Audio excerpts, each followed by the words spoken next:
अखिलेश यादव ने कांग्रेस पर तीखा हमला करते हुए उसे खुला चैलेंज देते हुए कहा कि कांग्रेस मध्य प्रदेश में समाजवादी पार्टी के बिना सरकार बनाकर दिखाए। इसके अलावा मध्य प्रदेश के दमोह विधानसभा में समाजवादी पार्टी के प्रत्याशी द्रुकपाल सिंह लोधी के समर्थन में आयोजित जनसभा में शामिल हुए। अखिलेश यादव ने कहा कि ऐसा भी समय रहा जब समाजवादी पार्टी के 8 से 8 विधायक यहां से जीते हैं। कोई चुनाव ऐसा नहीं गया जिसमें सपा ने खाता ना खोले हो। इसलिए इस बार फिर मैं आप लोगों से निवेदन और अपील करने आया हूं कि समाजवादी पार्टी के प्रत्याशी द्रुकपाल सिंह लोधी को एक एक वोट देकर को जीता कर विधानसभा में पहुंचाए।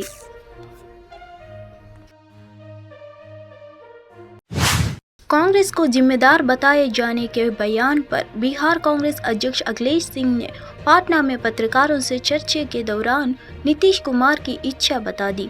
उन्होंने कहा कि नीतीश कुमार को चाहते हैं कि कल परसों में ही मोदी जी हट जाए, ऐसे थोड़ी होता है। उन्होंने कहा कि उसका समय है। अप्रैल में लोकसभा चुनाव होना है। अभी तो 5 राज्यों में विधानसभा चुनाव हो रहे हैं जिनमें कांग्रेस की स्थिति बहुत अच्छी है।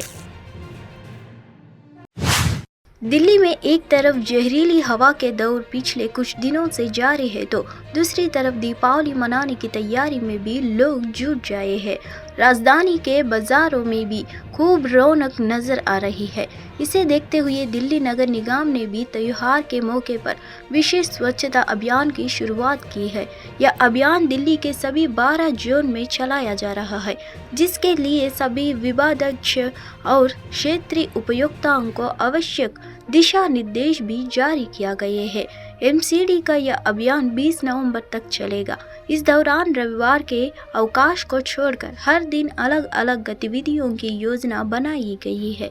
इस अभियान के साथ ही प्राथमिकता के आधार पर मासिक लक्ष्य भी प्राप्त किया जाएगा। राष्ट्रीय राजधानी दिल्ली में आम आदमी पार्टी और भारतीय जनता पार्टी के बीच सियासी घमासान चरम पर है। इस बीच सोमवार को सीएम अरविंद केजरीवाल की अध्यक्षता में आप विधायक दल की बैठक हुई। बैठक के बाद मंत्री अतिशी ने बीजेपी पर निशाना साधा है। उनके मुताबिक अरविंद केजरीवाल इस्तीफा या जेल भेजने की बात बीजेपी की साजिश है। बीजेपी इस मुहिम में जुटी है। अतिशी ने कहा कि विधायक दल की बैठक में सभी विधायकों ने एक सुर में कहा कि सीएम को इस्तीफा नहीं देना चाहिए, भले ही उन्हें गलत तरीके से जेल में डाल दिया जाए। दिल्ली की जनता ने उन्हें सरकार चलाने का जनादेश दिया है। अगर सीएम को जेल में डाला जाता है तो वो जेल से ही काम करेंगे। मध्य प्रदेश में 17 नवंबर को चुनाव होने हैं। चुनाव से पहले बीजेपी और कांग्रेस दोनों ही पार्टियां अपना दमखम लगाने में जुटी है। सोमवार को बहुजन समाज पार्टी की प्रमुख मायावती ने लोगों से कहा कि वे जाति आधारित गणना की कांग्रेस की मांग के झांसे में नहीं आए। बसपा प्रमुख ने मध्य प्रदेश के अशोकनगर में एक रैली को संबोधित करते हुए कहा कि कांग्रेस ने संविधान निर्माता बाबा साहेब अम्बेडकर को भारत रत्न देने में भी देरी की थी। मायावती ने आगे कहा कि कांग्रेस के झांसे में नहीं आया जाए तो जाति आधारित गणना की मांग कर रही है। आज़ादी के बाद कांग्रेस शासन के का लेकर आयोग और मंडल आयोग ने अन्य पिछड़ा वर्ग के लिए आरक्षण की सिफारिश की थी, लेकिन कांग्रेस ने कुछ नहीं किया। राजस्थान में 25 नवंबर को होने वाले विधानसभा चुनाव के लिए सोमवार को नामांकन का आखिरी दिन रहा। इस बीच पार्टियां में कई तरह की उठाफटक दिख गई है। कई नेताओं ने पार्टी से टिकट नहीं मिलने की वजह से निर्दलीय नामांकन दाखिल किया। इसी में उदयपुर जिले की 8 विधानसभा सीटें की बात करें तो यहां 95 प्रत्याशियों ने नामांकन दाखिल किया। इसमें प्रमुख पार्टियों में बीजेपी, कांग्रेस तो है, लेकिन इसके अलावा आम आदमी पार्टी, बहुजन समाजवादी पार्टी, जनता सेना सहित अन्य पार्टियों के प्रत्याशी भी मैदान में उतरे। 8 विधानसभा में प्रमुख पार्टी बीजेपी, कांग्रेस और एक सीट पर जनता सेना सहित कुल 17 प्रत्याशी, अन्य पार्टियों के 43 प्रत्याशी और 35 निर्दलीयों ने नामांकन दाखिल किया। जानिए कौन सी पार्टी के प्रत्याशी ने कहां से भरा नामांकन है।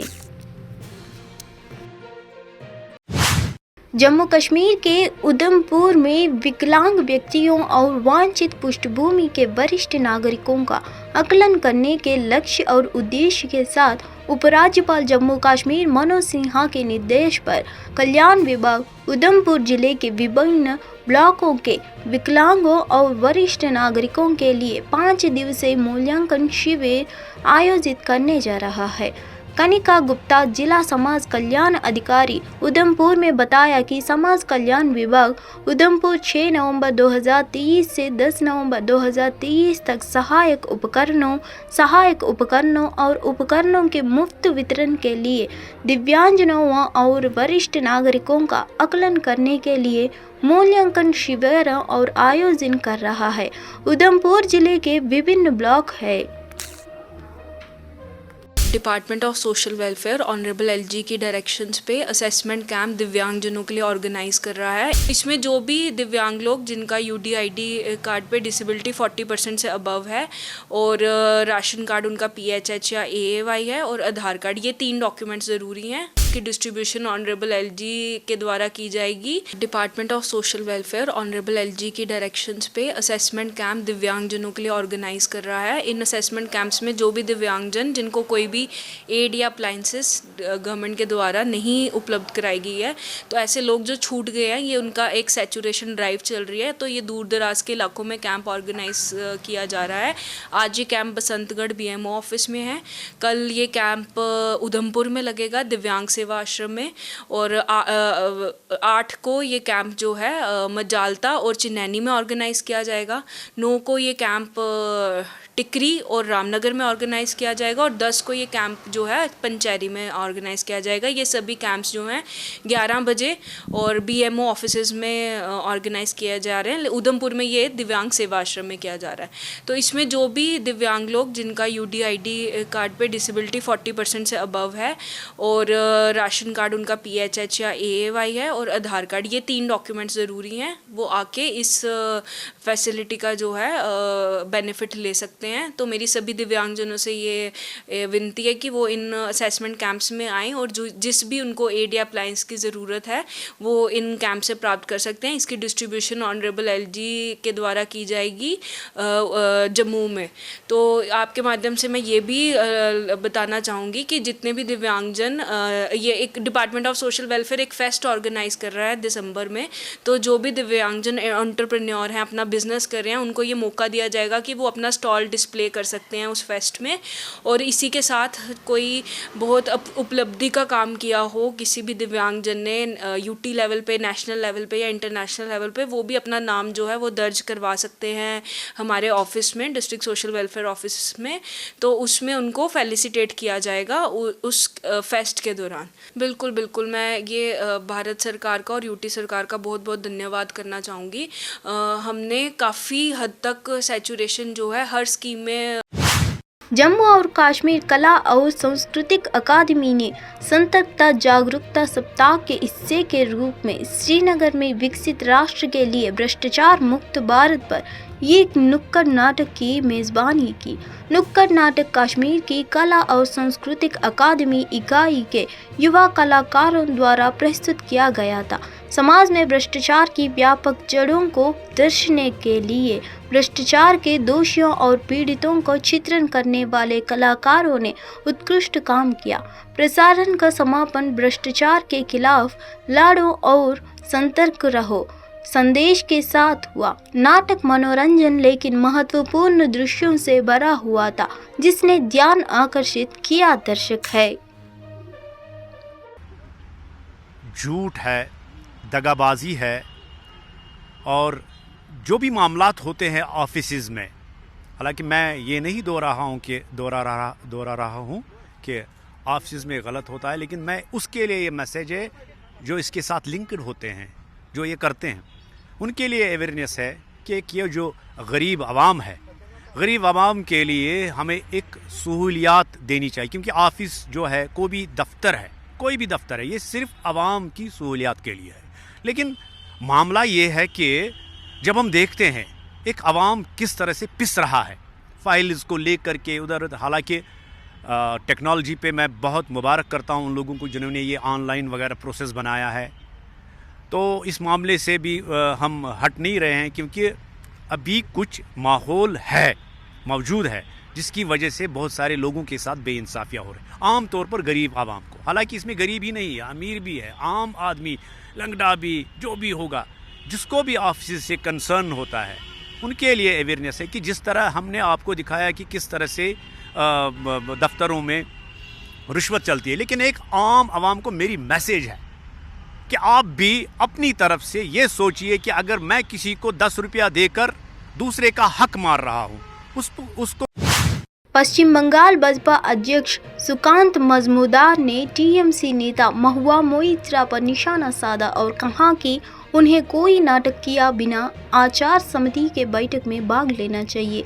उन्होंने पश्चिम बंगाल की मुख्यमंत्री ममता बनर्जी पर भी तंज कसा और कहा कि उन्हें डर है कि टीएमसी के सभी भ्रष्ट सदस्यों को जेल जाना पड़ेगा।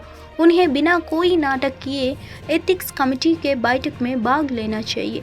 ममता बनर्जी डरती है क्योंकि जो भ्रष्ट है उन्हें जेल जाना होगा। ज्योतिप्रिया मल्लिक ने कहा कि ममता बनर्जी और अभिषेक बनर्जी को सब कुछ पता था। सुकांत मजमूदार ने कहा है, एथिक्स कमेटी की बैठक में उनको जाना चाहिए और ड्रामाबाजी नहीं करना चाहिए, निकलते ही ड्रामेबाजी करना, क्योंकि एथिक्स कमेटी की जो क्वेश्चंस हैं, कोई भी कमेटी का कोई क्वेश्चंस होता है, वो क्वेश्चंस पहले मेंबर के बिटवीन सर्कुलेट होता है, मेंबर सब देखते हैं। इसलिए महुआ मोइत्रा ने जो ड्रामा किया और उनके साथ जो अपोजिशन के मेंबर्स थे, उन्होंने जो ड्रामा किया, वो ड्रामा सबके सामने आ रहा है, क्योंकि जनता को पता चल जाता है कि अंदर में क्या हो रहा है। पूरे क्वेश्चंस, जैसे हम भी कोई कमेटी में जाते हैं किसी मीटिंग में, पूरे क्वेश्चन सारे कमेटी मेंबर्स को मेल किया जाता है, वो पार्टी बीजेपी का हो या ऑपोजिशन किसी पार्टी का हो। तो लग रहा है कि महुआ मोइत्रा का जिस तरह से ये केस पर क्वारी का मीटिंग हुआ, ये इन्वेस्टिगेशन चल रहा है, इस पर क्या लग रहा है कि क्या होना चाहिए आगे आने वाले समय में? देखिए क्या क्या होता है। कम से कम उनका सांसद पद तो जाएगा, जो भी 6 महीना बाकी है। मुझे जो लगता है इसका लार्जर कॉन्स्पिरेसी का भी इंक्वायरी होनी चाहिए कि इसमें कई विदेशी ताकतें क्या इन्वॉल्व है क्या। हाँ, पश्चिम बंगाल की मुख्यमंत्री ममता बनर्जी ने कहा कि केंद्र में भाजपा के नेतृत्व वाली सरकार 2024 के लोकसभा चुनाव में जीत हासिल करने के लिए सभी विपक्षी नेताओं को गिरफ्तार करने की योजना बना रही है। लेकिन ममता बनर्जी के दिल में डर है, ये डर अच्छा लगा हमें, क्योंकि जो करप्ट है। कांग्रेस नेता राहुल गांधी ने 7 नवंबर यानी आज केदारनाथ मंदिर का दौरा किया है और पूजा अर्चना की है। विशेष रूप से राहुल गांधी 5 राज्यों में विधानसभा चुनाव से पहले केदारनाथ के 3 दिवसीय निजी दौरे पर रहे हैं।